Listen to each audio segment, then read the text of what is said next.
Assalamualaikum warahmatullahi wabarakatuh. Salam sejahtera buat kita semua dimanapun kita berada. Bertemu kembali bersama Raihan Motor. Pada kesempatan kali ini saya ingin berbagi mengenai terkait pengapian Ninja SS. Seperti yang tampak di belakang kita terdapat Kawasaki Ninja 150 seri SS tahun 2012. Di sini kita akan merubah pengapian dari DC ke AC.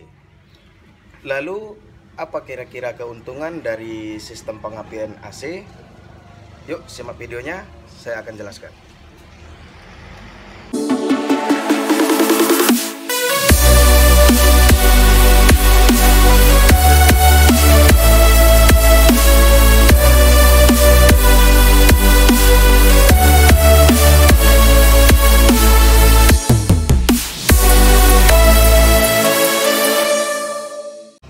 Baik, sebelum kita lanjut ke tahap pembongkaran bagian pengapian, saya ingin menjelaskan singkat terkait pengapian Ninja 150.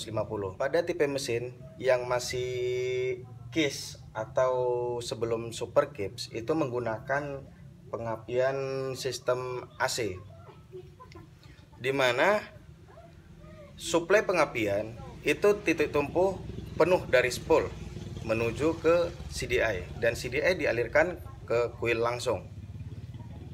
Sedangkan pada seri Kawasaki Ninja 150 yang sudah Super KIPS itu menggunakan sistem pengapian DC, di mana sistem pengapian akan dibantu oleh baterai. Jadi si baterai sendiri mensuplai pengapian untuk menuju ke CDI, sehingga apabila aki tekor ada sedikit kekurangan di bagian DC. Artinya pada sistem DC terus harus terdapat suplai arus dari baterai. Oh ya kawan-kawan, selain dari menggantikan sistem pengapian ini, saya juga ingin menggantikan lahar balancer. Dikarenakan ada suara risih atau suara kasar dari bagian kiri dan kanan, sehingga saya ingin mengajak kawan-kawan bagaimana kira-kira pemasangan serta pembukaan dari lahar balancer. Yuk sama-sama kita lihat. Oke, kita pertama langsung ke tahap pembukaan lahar balancer dulu ya kawan-kawan ya, baru nanti kita lanjut ke pengapian. Nah, perlu diperhatikan di sini pada bagian balancer itu terdapat top. Gigi primernya ini terdapat satu titik dan gigi lawan balancer juga satu titik di bawah. Itu sejajar. Dan kemudian pada balancer ini ada titik panah ini. Lebih gampangnya lagi, titik daripada balancer ini sudah datar. Artinya bagian yang berat itu ke bawah. Ini kalau masih standar. Kadang ada yang memajukan topnya satu mata, ada yang memundurkan satu mata. Namun pada tahap perubahan pasti ada efeknya. Mungkin itu efek lebih baik atau mungkin memburuk. Tapi saran saya topin aja lagi seperti bawaannya. Karena perlu kita ketahui, yang merancang desain dari mesin ini sendiri sudah insinyur, bahkan sudah profesional di pabrik sana. Ini topnya ya.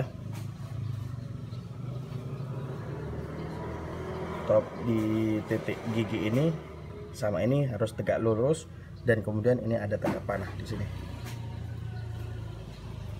Dan lebih gampangnya lagi seperti saya bilang tadi, ini datar. Antara ini dan ini datar. Itu sudah top. Oke, kita melanjutkan ke pembukaan gigi balancer. Nah, kita akan menggantikan laharnya.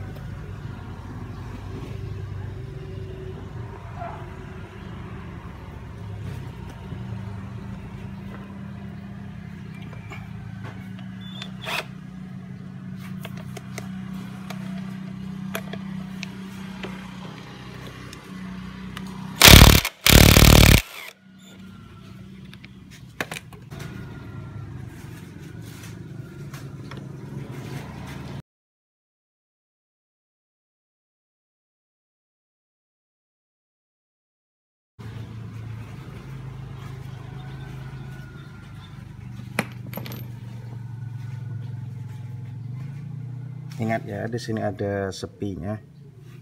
Jangan lupa nanti kita memasang kembali. Oke, setelah terbuka,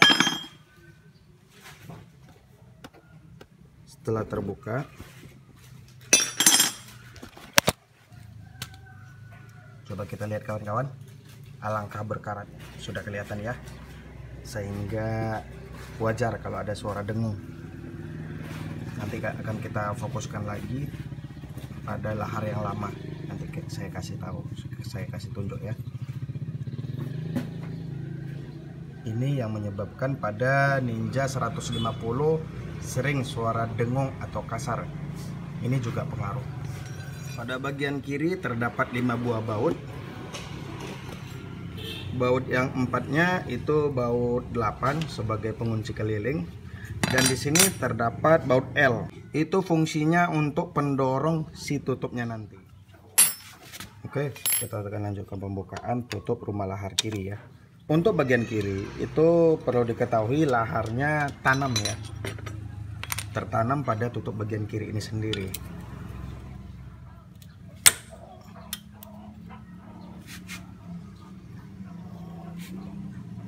Kita buka L-nya dulu.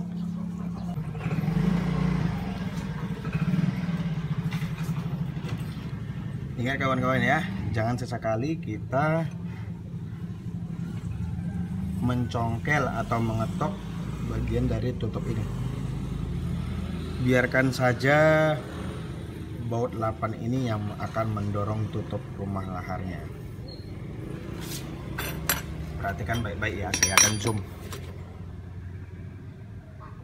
Dimana tutupnya ini akan terangkat dan terdorong keluar. Perhatikan, tanpa harus kita mencongkel atau mengetoknya ya. Oke, iya, bagian lahar sudah terlepas dan sini juga kelihatan lahar sudah berkarat ya dan goyang. Baik, kita lanjutkan. Kita akan membuka penahan lahar pada bagian kanan. Untuk penahan lahar sendiri itu jangan langsung dibuka juga ya. Jangan dibuka sebelum tutup bagian sana terlepas.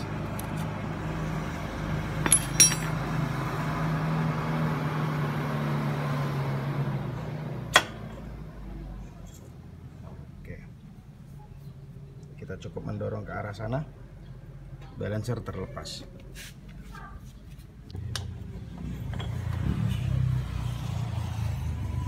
Ini permukaannya tembus ya, untuk balancer tembus ke bagian kanan. Ini kelihatan crankcase pada bagian ruang bakar.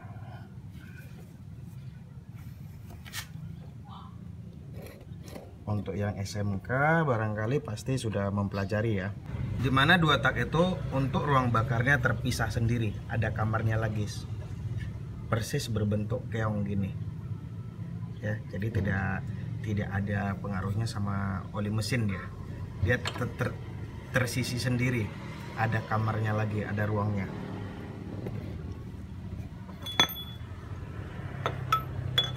Kita melanjutkan pembukaan laharnya.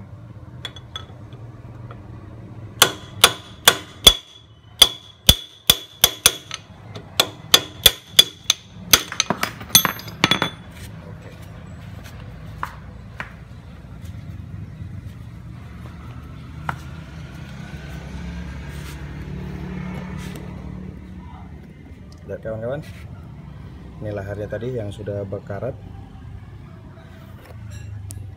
Laharnya sudah berkarat ya. Besar kemungkinan dari tangan pertama sih ini. Dan saya baru membukanya. Sini sudah lahar sudah goyang dan ada kayak seperti ada bergerigi gitu. Nah, itu yang menimbulkan suara berisik.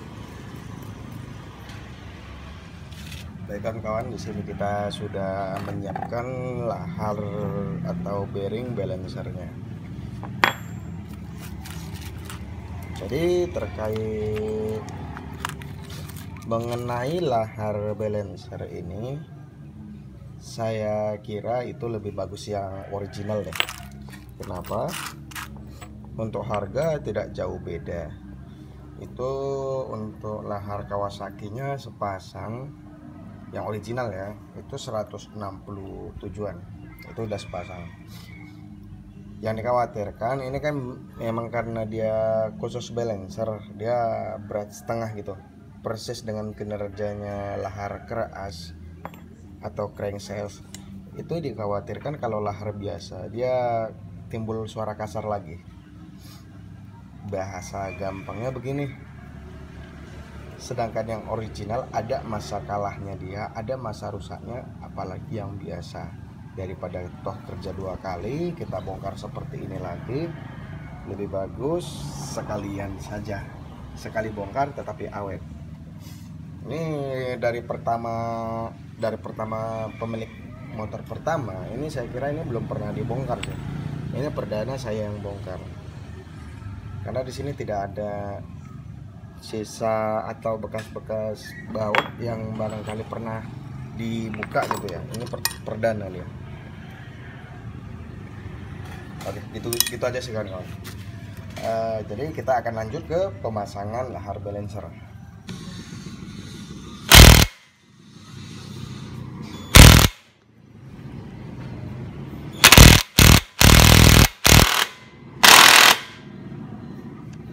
Setelah kita pastikan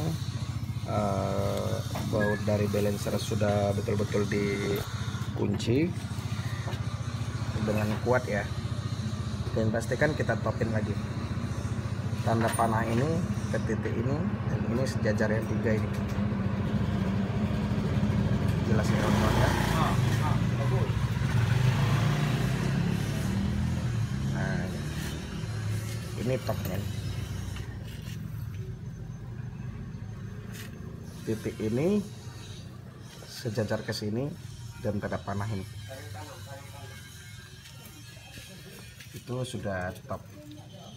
Oke, kita akan lanjut pemasangan gak kopling. Baik, setelah kita memasang plendes atau dudukan spol, selanjutnya kita terlebih dahulu masang magnet.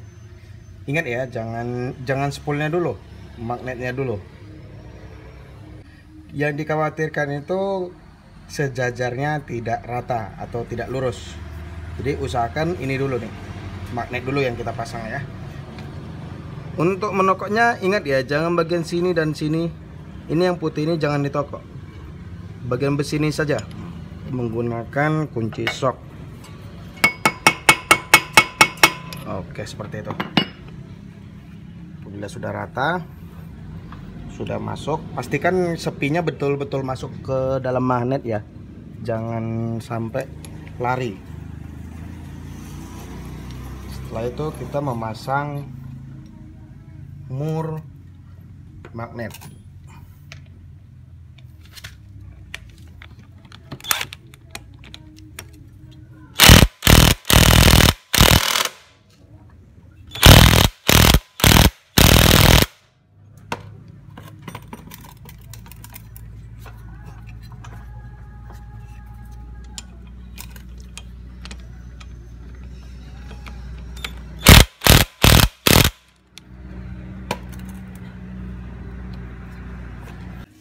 Oke, selanjutnya kita memasang baut spol.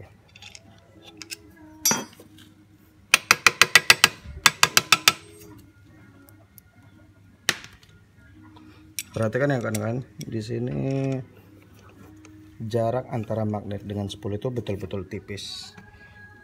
Jadi tidak ada celah untuk dia saling bergesekan.